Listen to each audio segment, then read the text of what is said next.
Perches es una funeraria de renombre tradicional en Chihuahua. Sí, sí, así y es. es una funeraria que, por lo que escucho, comienza con tu abuelo. Parece que es como si estuvieras en un castillo de Drácula, ¿no? O sea, siempre se hablaba de muerte, ¿no? En la familia. Yo me acuerdo que a los que tenía 3, 4 años, a la escuela pasaban por mí en la carroza, pasaban por mí en... No manches, sí, sí, pasaban...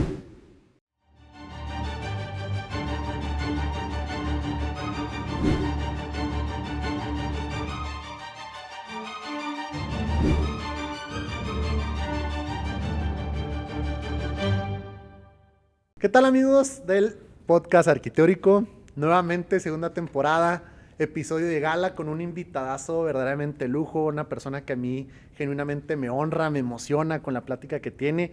Y además, déjenme decirles que es un hombre que desde que escuchen el apellido Personas de Chihuahua, de México, es un apellido que pesa, es un apellido que suena.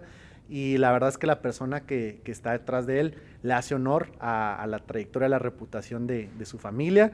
Y de verdad, prepárense porque viene un gran episodio, una persona muy preparada que admiro. Y pues sin más preámbulo, mi amigo Blas Pérez, perdón, Perches, discúlpame. No, Blas no te Perches. apures, no pasa nada. Oye, Perches, fíjate que yo, de verdad, es uno de los apellidos que en cuanto lo escucho, Sí. sé para dónde vamos. Y qué Sí. orgullo que tengas un nombre tan fuerte.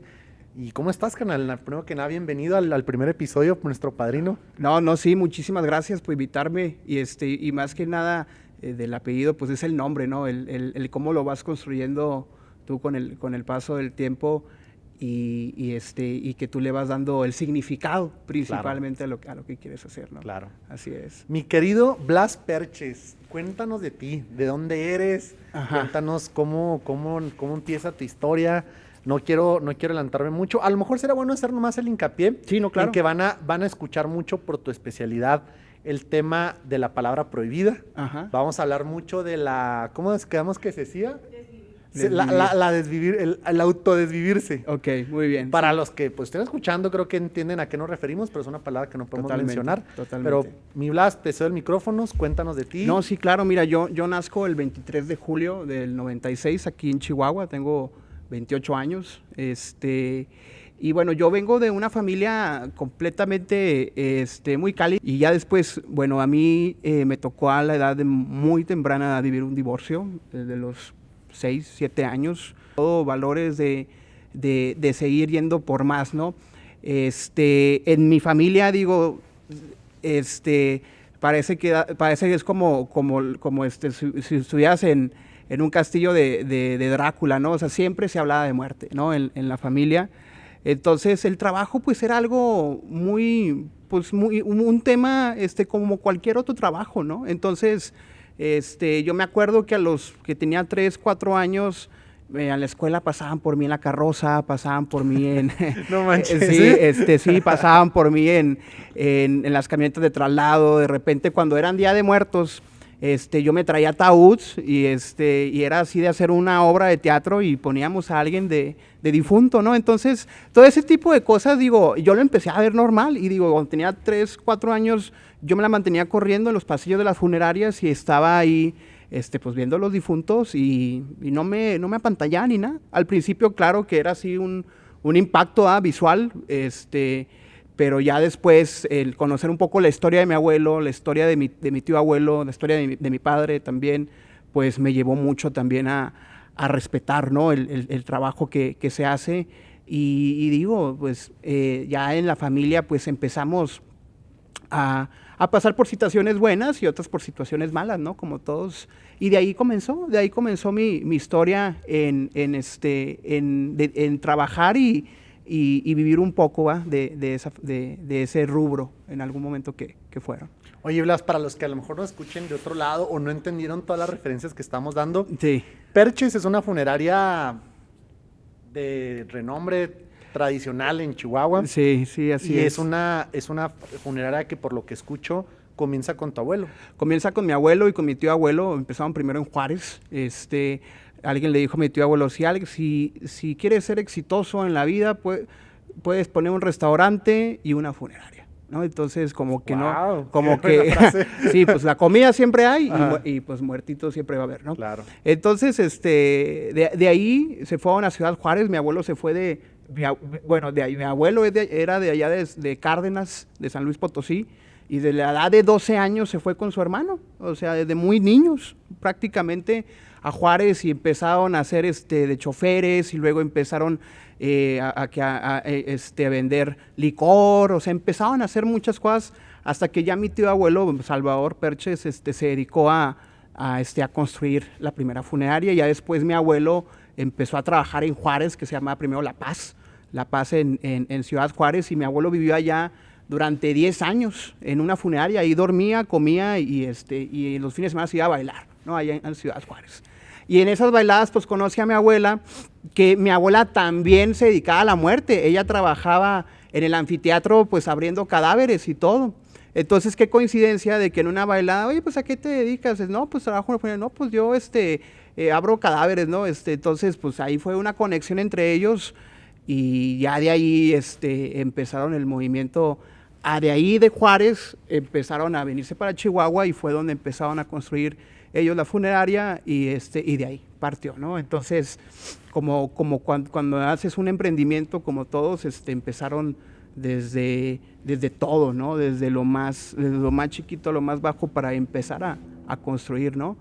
Entonces ya después, con el tiempo, mi abuelo fue el primero en poner un horno de cremación aquí en el estado de Chihuahua, porque antes no había cremaciones en aquel tiempo, 90s, 80s principalmente. Entonces, fue algo pues muy innovador en aquel tiempo, porque después si no tenían que irse a Sonora o a alguna otra parte para incinerarse, ¿no? Entonces ya después de que hacen eso, nacen los servicios a futuro. Lo que común hoy es comprar un seguro de funerario. Entonces de ahí también partió muchísimo en el estado de Chihuahua, que salían otras escuelas funerarias también, que hoy conocemos muy, muy populares, pero sí ya después se empezó ya como que a abrir muchas puertas, ¿no? A otras gentes que se quisieran dedicar a eso. Y así fue la trayectoria. Y aparte, siempre con un modelo económico agradable para las familias, que tuvieran un acceso presentable, ¿no? Entonces, mi abuelo siempre fue muy, muy buena persona en ese aspecto, y muy trabajador, muy siempre líder en lo que quería hacer, y eso pues siempre se transmitía muchísimo con su forma de ser. Y así fue, básicamente, la historia de mis abuelos. De tus abuelos. Sí. Blas, tú comentas que tienes una infancia rodeada de muerte, escuchándola, normalizándola. Sí, normalizándola. ¿En sí. qué punto decides que vas a estudiar, que te vas a dedicar? Porque ahorita no lo quiero decir como spoiler, pero es un estuchazazo de monerías. Claro. ¿Cómo va formándote todo este tema de la muerte? Claro, mira, lo que pasa es, después de que ya te hablo de lo bonito, pues vamos a hablar un poco de los desafíos que hay en la vida, ¿no? Y ya después, bueno, a mí me tocó a la edad muy temprana vivir un divorcio, de los 6, 7 años, que me marcó definitivamente, y que de ahí mi manera de ser hiperactiva, mi manera de ser empezó a cambiar, y que también me tocó vivir, vaya, una adicción muy fuerte de mi padre, que de ahí también, pues, empezó a comenzar en un ciclo de mucho miedo, de mucha violencia, de abandono emocional. Entonces, básicamente, todo eso empezó como que a marcar un poco y a darme una cierta desconexión emocional de mí, ¿no? Entonces, ya después de que pasa eso, mi mamá es originaria de Cuauhtémoc, entonces nos fuimos a vivir allá a Cuauhtémoc un año, y yo realmente me sentía súper mal, o sea, no me iba a la escuela, pero serio. Entonces, ahí yo fue donde aprendí a reprimir mis emociones. Me acuerdo muy bien que a la edad de 6, 7 años empecé a reprimirlas, en no decir nada, y como que utilizar la risa, ¿no? Como mecanismo de defensa, y que más allá de eso, pues, era algo que me estaba empezando a marcar, y que después con el tiempo iba a cambiar un poco la forma de ver, ¿verdad? Entonces, ya después que pasa eso, mis papás nuevamente se vuelven a a unir, después a separación, y ya después, ya de ahí ya es un divorcio completamente pues separados. Entonces desde ahí pues mi mamá empezaba a trabajar, yo me empezaba a quedar solo. Entonces yo con mi abuela pues me apegué muchísimo, con mi abuela, la mamá de mi papá. Entonces siempre muy, muy apegado, me crié yo completamente con ella y con mi mamá también. Entonces desde ahí pues empezó como que a causarse un cierto resentimiento hacia con mi padre. Después más adelante pues tuvimos un choque. En una ocasión, yo tenía 8 años, mi papá había salido por un tiempo en su proceso de recuperación, que había dejado de consumir, ¿verdad? Y después en una carrera, ¿no? Con uno de sus compadres que es un padrino mío, Lalo Tres Palacios, quien en aquel entonces era el dueño de Amar, un centro de rehabilitación. Yeah. Entonces pues los dos eran los terrores de Chihuahua por los problemas que traían. Entonces, unas carreras, una troca se atraviesa y chocamos, y yo tenía 7 años, veníamos en un Volvo, veníamos por ahí, yo no salí de golpe, ¿no? Del vidrio por el golpe que fue. Yo me quebré el fémur, no podía caminar, y de ahí hubo una recaída de mi papá, por la misma culpa, por el mismo dolor y todo eso. Entonces ya después de ahí yo paso 6 meses sin caminar, en silla de ruedas, y pues para mi mamá fue muy pesado todo eso, ¿no? Porque pues la responsabilidad de cada uno de ellos pues está yéndose por la misma manera de que la enfermedad de la adicción estaba acabando con nuestra manera de ser y de unirnos y conectarnos. Entonces ya después que mi padre se vuelve otra vez a recuperar nuevamente, yo ya empiezo a tener más contacto con él, claro, con muchas defensas principalmente, y que eso me daba mucho miedo hablar cosas porque caía en llanto o caía en enojo. Y después lo empecé a acompañar a él en sus grupos, porque él empezó a meterse mucho de lleno a eso. Él, claro, ya después de eso ya había hecho una familia, tengo yo ahorita un hermano, que al principio no aceptaba, principalmente porque pues yo en mi resentimiento decía, pues yo nunca tuve pues una familia donde pudiéramos sentarnos en la mesa a comer o a dialogar o platicar. Eran muy escasas ese tipo de cosas. Entonces con el tiempo los aprendí a aceptar, empecé a querer a mi hermano como tal. Claro que en algún momento mostré indiferencia, ¿no?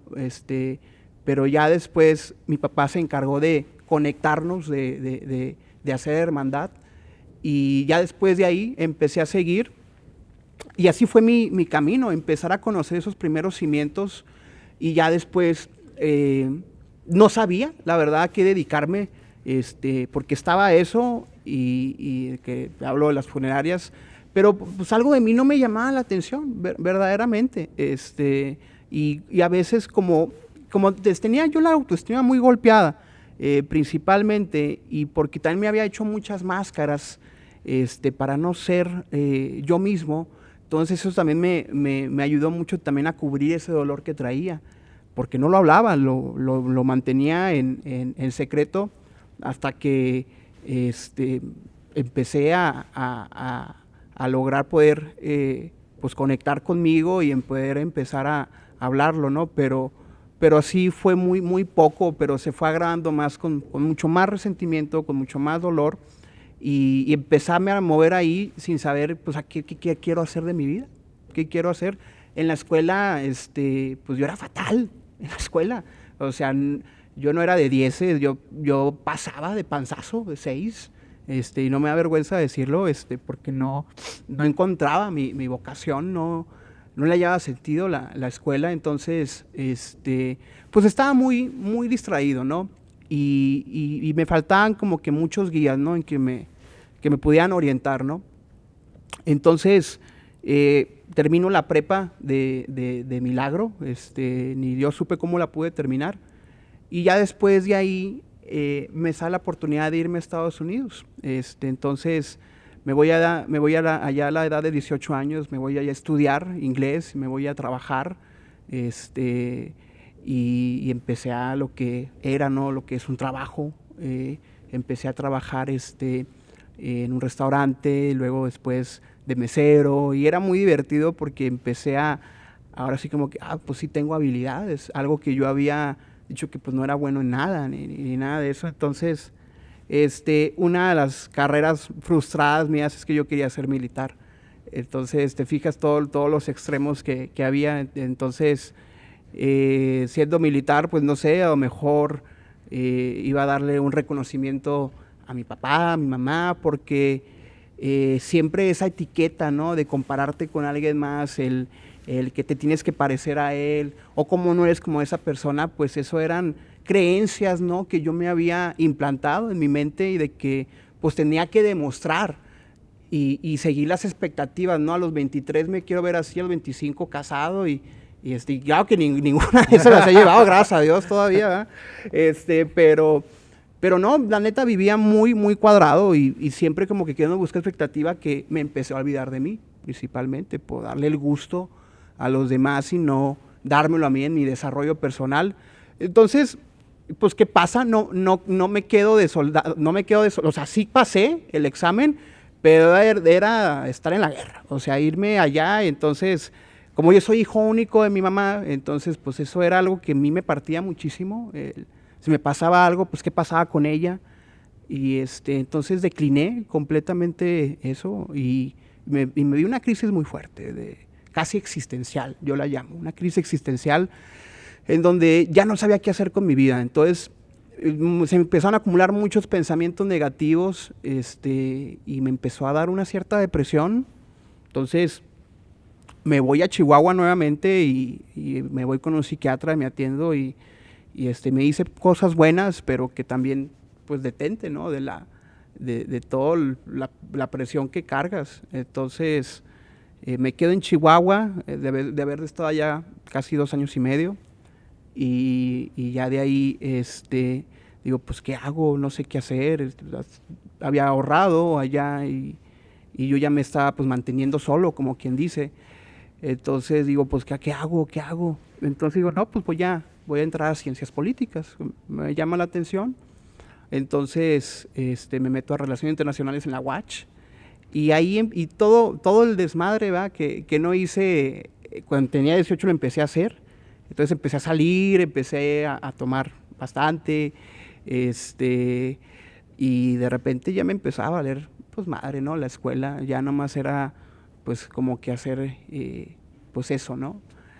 Entonces ya llega un punto en lo que no sé qué quiero hacer. Mi papá estaba abriendo una clínica. Digo, yo cuando estaba allá me dijo, oye, si abro un proyecto, ¿te vendrías conmigo? Bueno, ¿de qué se trata? No, pues que voy a hacer una clínica, un hospital de salud mental, para adicciones y para gente con problemas de salud mental. Y dije, nada, está loco, ¿cómo andar trabajando ahí lidiando con gente y todo eso? No, en serio, te va a gustar muchísimo. Y entonces, a mí me estaba yendo muy bien allá en El Paso. Entonces yo la decliné completamente. Entonces cuando vuelvo le digo, oye, pues te vengo a pedir trabajo, porque no sé qué quiero hacer. Y luego me dice, bueno, pues ándale pues vente. Entonces, antes de empezar a trabajar, me dice, nada más que te tienes que internar. Te tienes que internar una semana para que veas cómo trabajamos, cómo es el modelo. Y entonces dije, cabrón, y bueno, ¿cuánto tiempo? No, pues una semana, de lunes a domingo, que te estés. Ok, muy bien. Entonces me acuerdo que entro un domingo en la madrugada, como a las 12 ya, entro a un área de enfermería. Entonces me acuerdo que habían 2 enfermeras ahí atendiendo a una persona con alcoholismo crónico que estaba pasando por una serie de delirium tremens, que no sabía qué era eso, pero da de cuenta que era una persona que estaba temblando, hablando solo, por la misma desintoxicación del alcohol, ¿no? Entonces me quedé sorprendido. Empecé a ver gente con otro tipo de trastornos mentales, como esquizofrenia, bipolaridad, y dije, bueno, pues ya la tomé, pues ya me quedo aquí, ¿no? Entonces, ya después de eso, me empiezo así como que a acordar de muchas cosas. Empiezo a pasar a las terapias grupales, empiezo a pasar a las terapias individuales. Entonces era todo un conjunto, todo un equipo. Y después de estar en las terapias grupales, terapias individuales, empiezo a conectar muchísimo con mi pasado de niño. cosas que muchos de ellos que tenían, yo ya los tenía, nada más que nunca llegué al punto de caer en una dependencia adictiva, ¿verdad? Con las drogas y el alcohol. Entonces, dijo, esto es lo mío. Entonces, de empezar a escuchar a las personas, de empezar, pues es que no están muy alejados de mi realidad, de lo que yo viví de niño, de adolescente. Y cómo entra esta desconexión de ti mismo, ¿no? Entonces, yo me quedé sorprendido completamente de todo el trabajo, y que aparte mi papá en su momento, cuando estuvo en recuperación, él renunció completamente a su vida pasada y él desbarató o cerró, cerraron las funerarias. O sea, mi papá cerró todas las funerarias porque mi abuelo le hereda en vida, y él quiso cambiar la trayectoria, o sea, de su vida, pasando de la muerte a la vida. Ahora sí, como quien dice, en despertar a la persona que está muerta, ¿no? Entonces yo me sorprendo con todo eso. Entonces digo, ¿sabes qué? Pues me quiero dedicar a esto. Me quedo a vivir ahí 3 meses para empezarme a capacitar y todo. Y ya después me meto a psicología.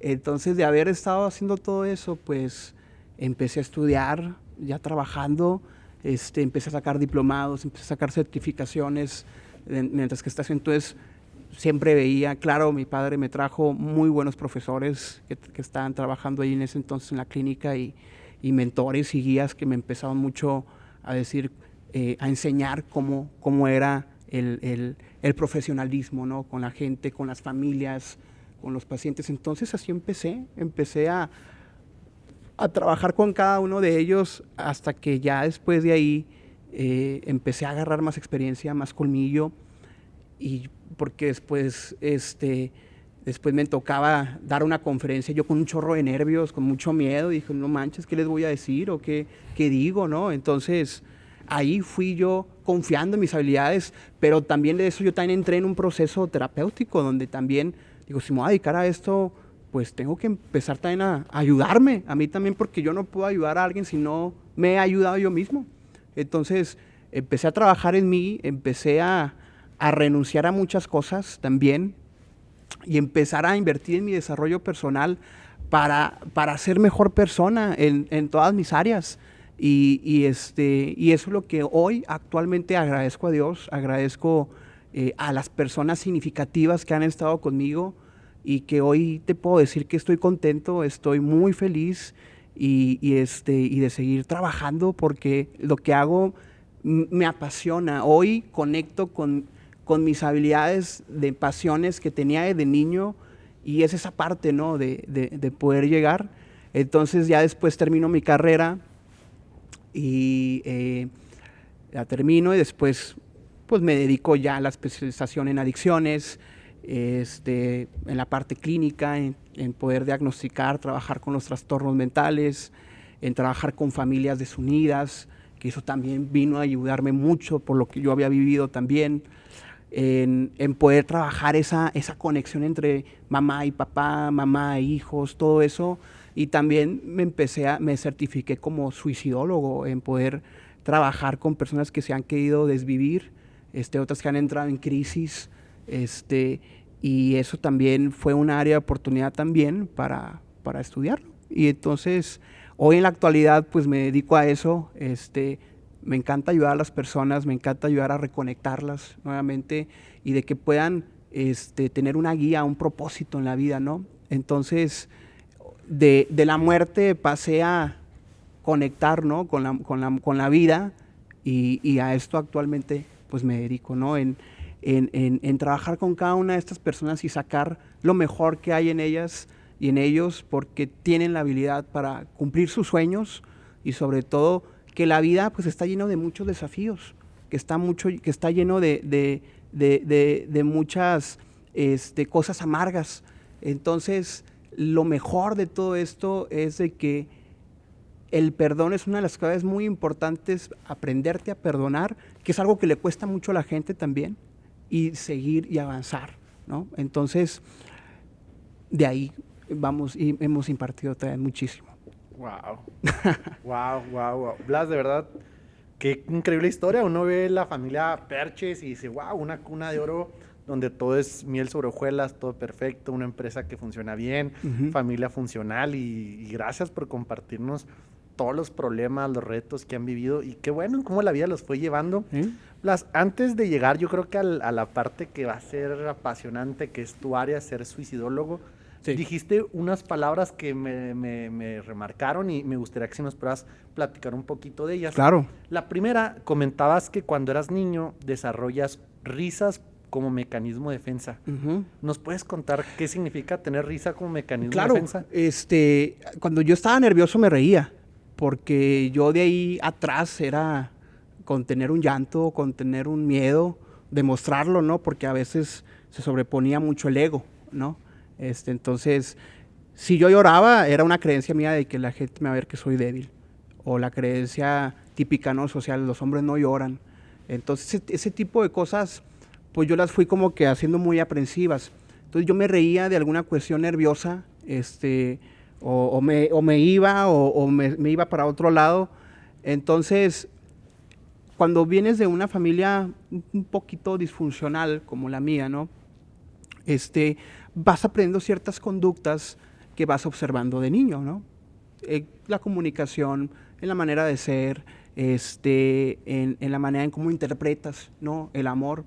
Entonces, todo ese tipo de cosas, pues empecé yo a notar y empecé a agarrarlas como mecanismo de defensa, en negar que había un problema en mi familia, en minimizar los problemas, principalmente, en racionalizarlos de que por algo sucedían.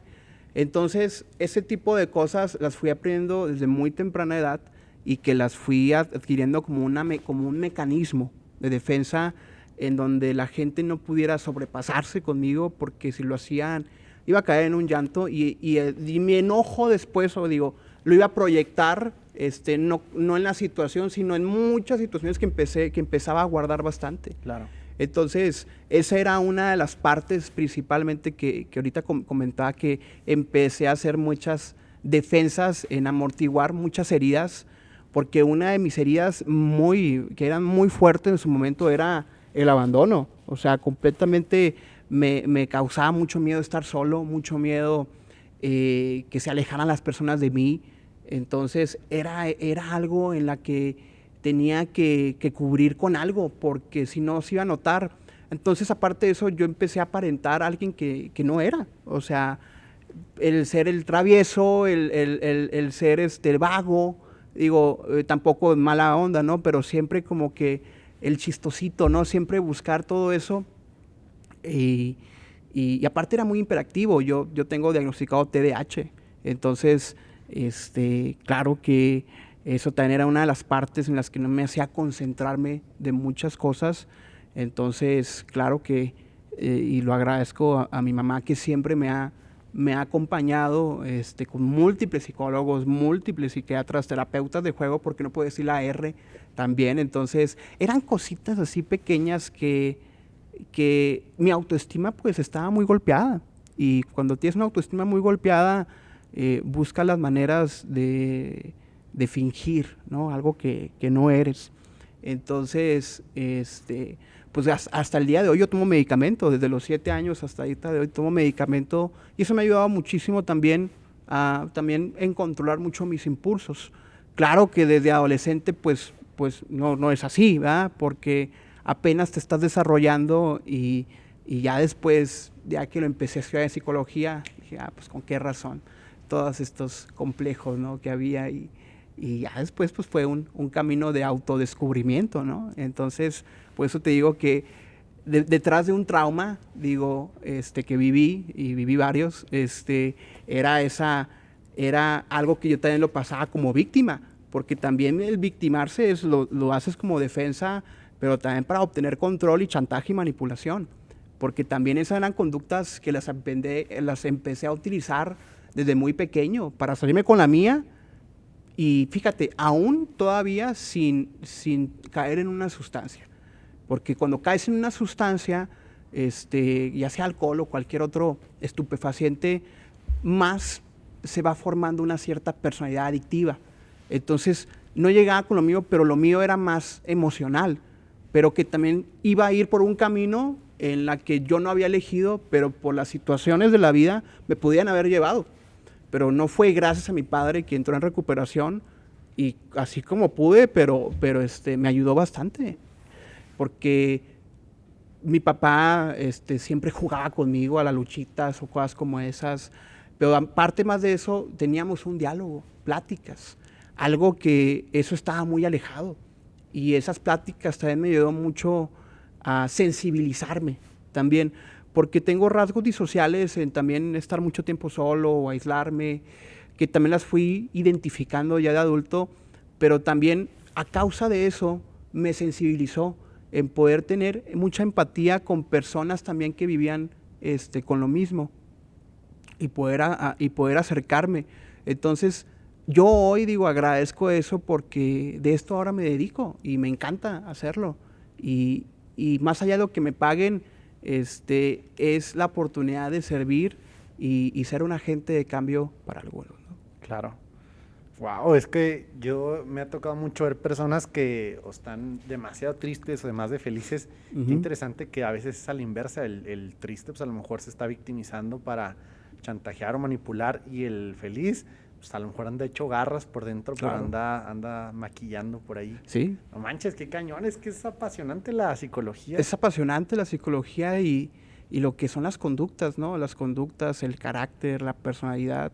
Entonces, digo, al final de cuentas, en la cuestión social, pues vamos aparentando, ¿no? Siendo, digo, ¿quién va a querer mostrar su vulnerabilidad con alguien que no conoce o lo que pueda decir? Porque el prejuicio, digo, está enseguida de la mano. Y alguien que se siente juzgado, prejuiciado o señalado, pues también te hiere. Entonces, hoy más en día, yo he visto que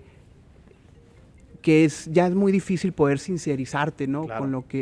Con lo que puedes sentir o lo que puedes compartir. Entonces, hoy te das cuenta de quiénes son tus amigos, quiénes son tus compañeros que te van a seguir. Entonces ya después, claro, pues también me metí mucho al rollo, ¿no? De las neurociencias y empecé a aprender muchísimo acerca del cerebro, también de la conducta, el comportamiento y sobre todo en esto, ¿no? De la cuestión de la suicidología, en poder trabajar estas conductas autodestructivas y sobre todo esta cuestión de las personas que se desviven, pero también más de eso, mi estimado, las personas que ya pasaron por una desvivisión, ¿no? de un ser querido. Entonces, híjole, pues ¿cómo le dices? ¿Cómo le dices a alguien, a una mamá que perdió a su hijo? O sea, ¿qué palabras les puedes decir? Ese tipo de cosas, ¿no? O alguien que ya no quiere vivir, o alguien que ya no le tiene sentido a la vida. Pues son cosas que a ti te impactan, ¿verdad? Y no sabes cómo reaccionar y qué decirle y cómo hacer que conecte la persona. Entonces, hoy en día siento que las personas están muy desconectadas, o sea, y si empezamos a conectar de manera empática con nosotros, y sabes cuál es una persona muy feliz, una persona que toma decisiones y que toma decisiones a base de lo que quiere, sin temor a lo que pase, ¿verdad? Y lo que venga. Y cuando tienes esa seguridad y esa autoestima completamente y esa conexión con Dios, con un poder supremo o con el universo, pues te da las herramientas para salir adelante ante cualquier adversidad, y todo lo hemos pasado al final de cuentas. Entonces es mostrar ese camino de resiliencia hacia dónde puedes llegar y hacia dónde puedes cumplir tus sueños. Entonces siento que pues eso es básicamente una de las cosas de la vida, ¿no? Por ejemplo, había escuchado, ¿no? De qué se trata la vida. Y había un existencialista muy famoso, Soren Kierkegaard, que decía: las razones de la vida, tienes que tener razones por las cuales vivir, pero también por las cuales morir también. Y después tu capacidad de cómo amas. Y amar también es una capacidad muy fuerte en donde te lleva a tomar decisiones asertivas, como otras también pues muy negativas, ¿no? Entonces todo viene desde una cierta dualidad también en las cosas que haces. Wow. Sí. En tu experiencia como suicidólogo, ¿Cómo ves el panorama en Chihuahua, en México? Es algo que a lo mejor para muchas personas que no somos tan cercanos al tema, pensamos que pasa ahí cada nunca. Claro. Pero hace poco me tocó ver en las noticias, pues de hecho creo que fue el alcalde Marco Bonilla que comentó Sí. que va en declive, pero no dejan de ser 70, 100 casos mensuales. Claro. Y dices, ¿qué? Sí, mira, por ejemplo, el año pasado se registraron 512 muertes. En el año 2023, Chihuahua es número 1 a nivel consecutivo por quinta ocasión, desde el 2019. Y desde ahí la tasa ha venido aumentando a 1.5, 1.4. Entonces estamos hablando de que 2 personas están muriendo diarias. 2 personas diarias están muriendo por diferentes tipos de métodos, ¿verdad? Entonces, eso es algo también que está impactando muchísimo aquí en el estado, principalmente, y que Chihuahua es el número 1, y luego le sigue Juárez, y luego ya le siguen las otras zonas como Cuauhtémoc, Camargo, Huachochi y otras zonas de la sierra, ¿no?, que hay. Entonces, esto también se ha venido arraigando muchísimo por el tipo de cultura que tenemos, por el tipo de aprehensión emocional que tenemos también, la violencia, digo, claro, es otro de los factores claves también, pero también eso de que son muchas razones porque es un problema de salud pública. Entonces, claro que la tasa ha disminuido, pero sigue aumentando. Al final de cuentas, los suicidios y más en ciertas fechas, ¿no?, también. Entonces, el autodesvivirse es una decisión, pero también va detrás un intento previo. Y luego detrás de un intento previo hay una crisis, y de esas crisis ya habían señales. Entonces, creo que hoy en día no nos damos cuenta de las señales que dice la gente, hasta en un mensaje, hasta en el estado de ánimo que muestra, hasta en un gesto, ¿no? Porque se da más en hombres que en mujeres, mi estimado. ¿Por qué? Porque las mujeres tienen una capacidad para soportar el dolor muy fuerte, y eso lo hablo a nivel cerebral. O sea, tienen una base muy fuerte, pero en hombres es mucho más sensible. Digo, bueno, podría ser más fuerte el hombre que la mujer, pero no, realmente es al revés. El hombre tiene una capacidad de dolor de no soportar bastante como una mujer. Entonces, ¿qué pasa ya en estos tiempos? En Chihuahua, de la edad es de 20 a 23 años. Y luego le sigue de 15 a 19 años. Y luego si nos vamos más bajo, hay suicidios de 12 a 14 años. Entonces, ya estamos hablando de que ya no respeta edades, ni respeta estatus social, ni respeta absolutamente nada. Entonces, estamos hablando de un problema que es silencioso. ¿Por qué la muerte es silenciosa?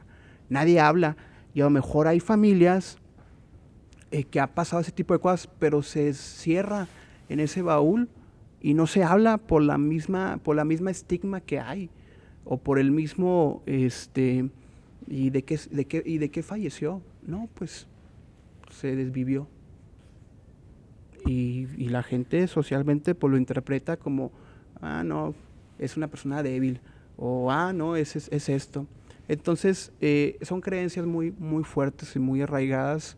Entonces, desde que empecé a ver eso, yo me fui especializando con el tema, porque también en mis pacientes también notaba conductas autodestructivas, y a veces eran de manera inconscientes, ¿no? Entonces dije, no, pues yo no sé mucho de eso y nunca lo vi en la escuela, principalmente una clase de suicidología, nunca lo vi. Entonces, ¿qué hago? Contacto uno de los primeros suicidólogos de México, lo contacto por teléfono y dijo, bueno, pues sabes que vente a estudiar. Entonces me metí a estudiar en línea con él, en sus cursos y diplomados, y ahí me fui certificando en crisis suicida, me fui certificando como suicidólogo por la Red Mundial de Suicidólogos a nivel mundial, y la introducción a la suicidología para adentrarme de todo esto, ¿no? También, entonces, era ver desde videos muy sensibles para poder interpretar, ver cosas que digo, pues bueno, no es algo que se ven todos los días, pero ver cosas fuertes que te impacten para tener la sensibilidad también.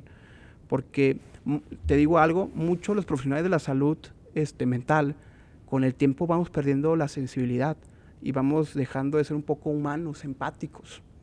Entonces, fue hacerlo eso y hoy hasta el día hemos trabajado muchísimo con pacientes que se han querido desvivir en la clínica que trabajamos y a nivel individual, también en consulta privada. Entonces, hoy te puedo decir que en esa lista, digo, nos ha ido muy bien. Yo, de hecho, actualmente estoy desarrollando un libro de suicidio, pero de autoayuda, con casos que hemos atendido en la clínica y con casos de éxito, ¿verdad? que han llevado, y que con eso también puede ayudar muchísimo a personas, a familias, a docentes, a detectar las señales inmediatamente. Porque cuando tú detectas una señal, yo creo que ya en estos momentos tenemos que hacer algo. No podemos esperarnos porque puede suceder en cualquier minuto. Y a nivel mundial, cada 40 segundos se está muriendo una persona o está intentando suicidarse. O la OMS lo dice. Entonces, esto es algo crucial y muy fuerte que no se ve. Entonces, por eso actualmente pues, me dedico con eso y con el equipo, porque todos somos horizontales. Claro. Y que trabajamos con el punto de lograr nuevamente el propósito de las personas y que tiene que aprender a lidiar con esos pensamientos, porque se hace una ideación de desvivir. Entonces, pues llevarlo a cabo, ¿no? Principalmente. Blas, una consulta para personas que estén escuchando eso, que o hayan sufrido de este tema o que puedan detectar patrones, conductas en familiares, amigos, o una persona que en carne propia tiene pensamientos, tiene esto. ¿Qué pasa con este tema? ¿Es una persona que tiene una enfermedad mental o pues una persona completamente sana aparentemente y vive un escenario terrorífico que le pierde el sentido de la vida? Claro. ¿Cómo se originan estas conductas? Dijo, qué buena pregunta haces, pero tiene muchas razones. O sea, y es como la adicción, ¿no? ¿Cuál es el origen de todo? Pues pueden ser bastantes, pero con el tiempo tú lo vas identificando. Puede ser desde una depresión, puede ser desde un trastorno de personalidad no identificado, ¿verdad? Y que hay conductas para suicidas que son más de riesgo de tomar, ¿no? Entonces, puede ser desde un trauma, una pérdida de un papá, o de que haya una división en la familia, también son más de riesgo también. Y pueden ser desde una pérdida familiar, de una pérdida de un amigo, desde algo que te haya traumatizado, ¿sí? Que te haya dejado un estrés postraumático. Puede ser desde el bullying también, que es otro de los factores también en menores de edad. Divorcios, pueden ser muchas causas. Son muchas causas al final de cuentas, pero con el tiempo vas adoptando pensamientos en la que no sirvo para nada, ni siquiera soy bueno en esto, soy la peor persona. Entonces, cuando tú te dices algo a ti, pues se va reprogramando en que estas creencias se van volviendo verdaderas y te va llevando a un punto en que tu autoestima se va viendo afectadamente y te vas golpeando muchísimo en algunos golpes y hasta en una parte pesimista, ¿no? Y entonces, entre más te digas más cosas negativas, entre más te digas cosas que duelen, eso te lo vas a creer, porque el cerebro absorbe demasiado negativo, lo más negativo posible. Y eso es algo muy sorprendente lo que sucede en el cerebro, ¿no? Entonces, ¿qué pasa? Hay un congelamiento emocional en decir las cosas y después se van volviendo alarmas, se van volviendo señales que a lo mejor la familia dicen, no, pues es adolescente, pues está creciendo, ¿no? Pero ya hoy en día, la tecnología ha rebasado muchísimo los estándares de educación, los estándares de convivio, ¿verdad? O sea, todo eso ha venido cambiando con la tecnología y con el tiempo que antes había, ¿verdad? O sea, antes también había suicidio, también, claro. pero era un tema que no estaba muy a la mesa como hoy con las tecnologías que tenemos. Entonces, ya ahorita cualquier señal de alarma es un estado, vamos a terapia, vamos con alguien. Pero también está el estigma de ir con un psiquiatra, de estar con un psicólogo, de tomar medicamento. Entonces, eso es algo que se vive mucho en los países del norte del país y también en el sur, en todos lados, ¿verdad? Pero sí hay que hacer algo. Y luego también hay señales muy claras como cartas suicidas. cartas de despedida. Y esos puedes encontrar, digo, o puedes encontrar dibujos de tus hijos en las hojas al final de los cuadernos. Es que a veces te puedes ahí a dibujar cuando estás aburrido en clase, puedes encontrar cualquier tipo de dibujos o cualquier tipo de mensaje.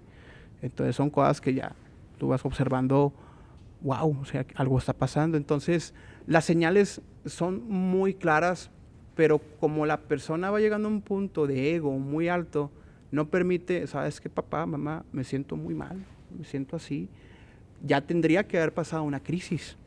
Entonces, después de esa crisis ya hay un intento.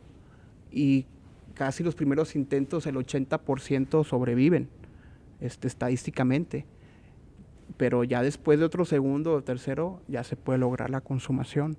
Entonces, yo me he encontrado en consulta a familias que ya habían tenido un familiar con 2, 3, 4 intentos y no habían hecho nada. Porque pensaban que se iba a mejorar. Entonces también está un mecanismo de defensa que es la negación, el miedo, la vergüenza, la culpa. Cuando una persona se llena de culpa, olvídate hasta qué puntos puede llegar, y de vergüenza también. Entonces es algo que se va compartiendo en la esfera familiar, y que cada uno de los miembros se va enfermando bastante. Entonces yo hoy en día que he visto en estos casos, es cualquier señal que tú veas, ya yo lo veo ya como una manera de ya hay que internarlo. Primero hay que valorarlo y después estimar cuántos días tiene que estar con nosotros, ¿no? Porque yo hoy veo que ya es muy difícil poder tener a alguien en consulta, pero más con ese tipo de conductas. Y tú ya los ves que ya, y también depende del riesgo que tenga. Entonces, dependiendo del riesgo, órale, vamos a valorarte, pero vamos a contenerte primero, porque afuera no puedes. O sea, lamentablemente no se puede. Y estamos protegiéndote de ti, principalmente. Porque en esas señales en cartas me voy para que ustedes puedan ser felices, o sea, pensando de que van a estar mejor sin él. Al contrario, va a ser mucho peor. Pero eso todavía no lo ven porque la percepción se va enfermando con el tiempo y se va dañando la psique de las personas, ¿sí? Y eso es algo que hay que empezar a desintoxicar, empezar a trabajarlo, empezar a trabajar en meditación, en mindfulness, en yoga, en psicoterapia, en psicoterapia centrada en el sentido de vida, con neurotecnologías. Hoy en día trabajamos mucho con lo que es la estimulación magnética transcraneal, que es una neurotecnología en donde lanza pulsos magnéticos en el cerebro y va tratando de estimular las 100,000 millones de neuronas que tiene el cerebro. Entonces eso también va ayudando muchísimo en focalizar ambas áreas para ver en dónde podemos trabajar con la depresión, con la ansiedad, con la bipolaridad, con la esquizofrenia, con cualquier otro tipo de trastornos que hay. Claro. Y que eso nos ha ayudado muchísimo.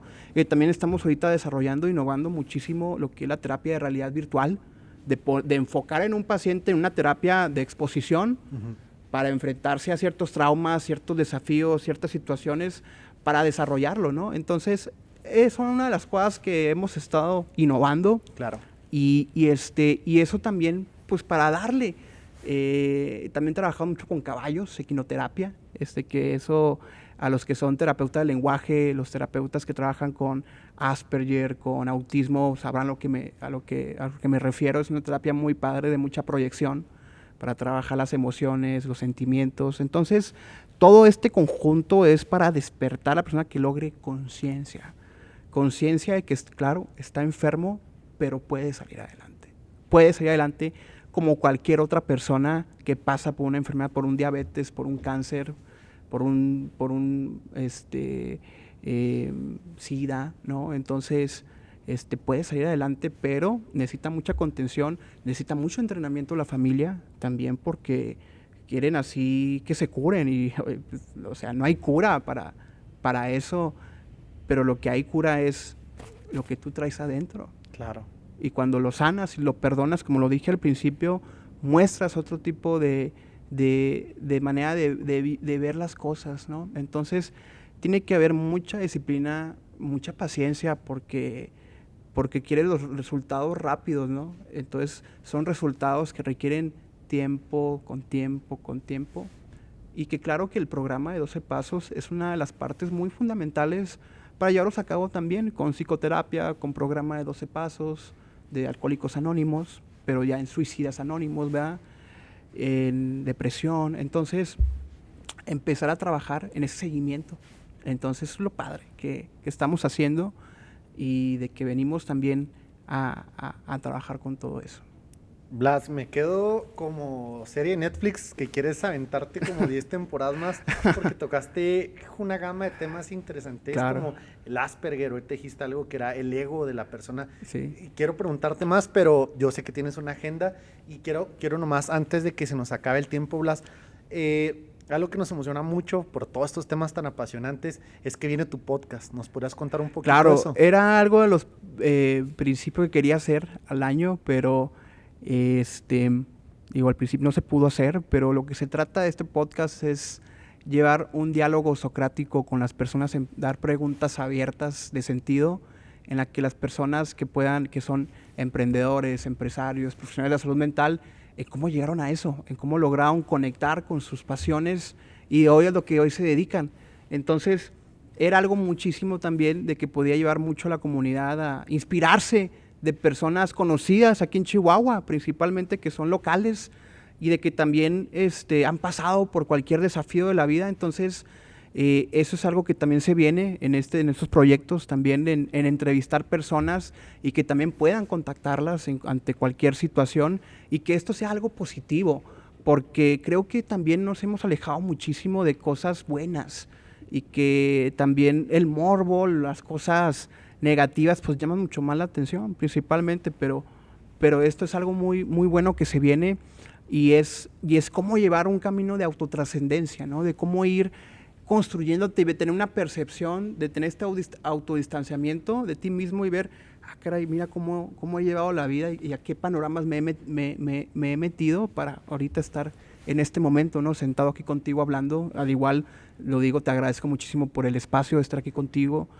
Y ese es el punto, y el podcast se va a llamar Un Encuentro Contigo Mismo, porque Genial. Todos en la vida hemos tenido un encuentro con nosotros, Claro. En cualquier tipo de adversidad que hemos vivido. Entonces, este encuentro es una brújula interna que te lleva a buscar tanto los placeres de la vida como las cosas desafiantes, y ese es el punto, a donde va en este podcast que se viene. Blas, pues aquí acabas de mostrar que tienes un gran potencial. El contenido, la información que manejas es algo que debería ser canasta básica. Lo es, yo creo, más bien muchas veces pues por cultura no valoramos la salud mental. Yo sí. Claro. Invito a todos que te sigan, que se empapen más del tema, que estén muy al pendientes de tu podcast, que sé que va a ser un hitazo. Claro, Blas, para todas las personas que quieran saber más de ti, que quieran contactarte, sí, claro. Tus redes, por favor. Sí, mira, me pueden contactar en Facebook como Blas Perche Psicólogo, en Instagram también, Blas Perche Psicólogo, en TikTok también estoy. Mi teléfono es el 614-383-5567. Ahí me pueden contactar con muchísimo gusto y con mucho amor. Les contesto o les recibo una llamada. Y esto con el tal del punto también de poder llegar a muchas más personas y a muchas familias que hoy en día necesitan, ¿no? Unas palabras, un acompañamiento. Entonces, próximamente va a venir este proyecto que verdaderamente va a estar muy bueno y que vamos a poder aprender muchísimo también. Blas, vamos a estar bien al pendientes por el escuchar tu podcast, va a estar buenísimo. Quiero decirte que aquí es tu casa. Gracias. Este set está abierto para cuando guste regresar. Gracias. Y gracias, de verdad, es un honor haberte conocido, mi Blas. No, igualmente. Y nos estamos viendo muy pronto en tu podcast y en el siguiente episodio aquí contigo. Claro que sí, perfecto. Muchas gracias, hermano, no, buenísimo. Igualmente a ti, gracias por Gracias, invitarme. saludos a todos, no se pierdan el Saludos. episodio con Blas Perches.